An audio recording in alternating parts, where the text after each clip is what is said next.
So it's a really weird time in the media landscape today. You have massive universes restarting, ones that used to feel so solid on shaky ground, and adaptations of every kind of established property you can find. So today I wanted to go and look at the OG, the original adaptation of a main comic book character, Superman, and go over some of the both missteps and successes he's had over his decades of adaptations. And you know what? I'm feeling a little ambitious today. So instead of listening to me just ramble my thoughts out onto this video, I've made a list of all the things that make Superman.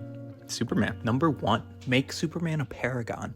Now, I know this point has been beaten down more than Metropolis after Man of Steel, but that's because it's still one of the most baffling decisions. I understand why they wanted to approach it this way. The media landscape was dominated by Marvel, and they wanted to do something different. They wanted to differentiate themselves. And you can have a dark story. Stories where Superman questions his moral authority. But you can't have the narrative itself justify this nihilistic approach. All his interactions tell us that it's right to hide yourself. That it's right to not have faith in humanity. That it's right not to care about life. And these points are only emphasized by the actions that occur. By the destruction of Metropolis. By killing Zod. Now you can still have dark superhero movies that understand what it really means to be a hero and stays true to it. Look no further than Robert Pattinson's The Batman, a dark and gritty story where the character struggles with moral ambiguity and eventually lands on guiding people to the light, on being a hero. Number 2.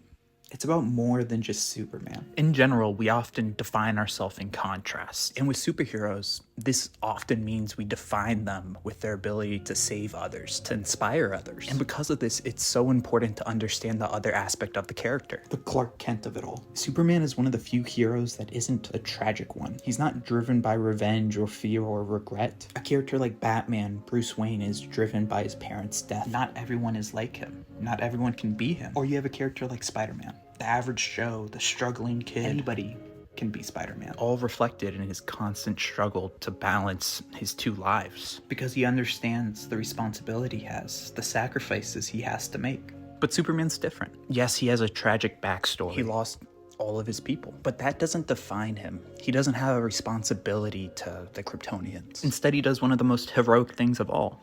He chooses to be a hero. See, while a character like Bruce Wayne is destined to become Batman, or someone like Peter Parker who has a responsibility to be Spider-Man, the idea of Superman forces us to consider the question of why. Why do we trust Superman? And why does Clark trust us? And the answer is simple. Love. Clark loves life, loves humanity. Love isn't an obligation. It's not a feeling that could be forced or guaranteed or destined. Love can only be a choice. A choice that despite everything, despite our flaws and our mistakes, despite the pain, we can choose to be better. You need to show that he cares. Not with just symbols and brief moments, but through a narrative that understands this dilemma. And sure, you can have him struggle with this, struggle with loving something so flawed as humanity, but you have to show those interactions and why he inevitably sides with choosing to be a hero. Number 3, understand his limitations. So you'll often hear that Superman is overpowered, but to me at least, this complaint is mostly a result of how he's been handled in main stories people are familiar with. Superman's unstoppable and then there's Kryptonite. Superman's unstoppable and then there's another Kryptonian. But for me at least, I think Superman's at his best when the conflict centers around his beliefs and how he operates. This can be done in small moments. Think the world of cardboard speech, where Superman's inherently constrained by being so powerful. Or it can be done by highlighting the inefficiencies of not killing villains, for seeking redemption in the irredeemable, a la Superman versus the Elite. These conflicts aren't as simple. They're more complicated. They inherently require more time in the story to be developed effectively, but that doesn't mean they should be avoided altogether. Number 4, go younger. Now, this one's more of a personal opinion, so take it with a grain of salt. But if you want to differentiate the character with what's come before, making him younger, making him more inexperienced, more immature, is a good way to deal with some of these core character conflicts while being different. I think it's also a good way to go about establishing his relationship with both his family and the outside world. Coming-of-age stories often deal with insecurity, with teenage angst, with not understanding where you fit into the world. And I think it could go a long way to help establish those core relationships for our story, while allowing the audience to empathize with some of the more human aspects of the character. Number 5, have fun. A large aspect of what makes Superman so entertaining is the wish fulfillment.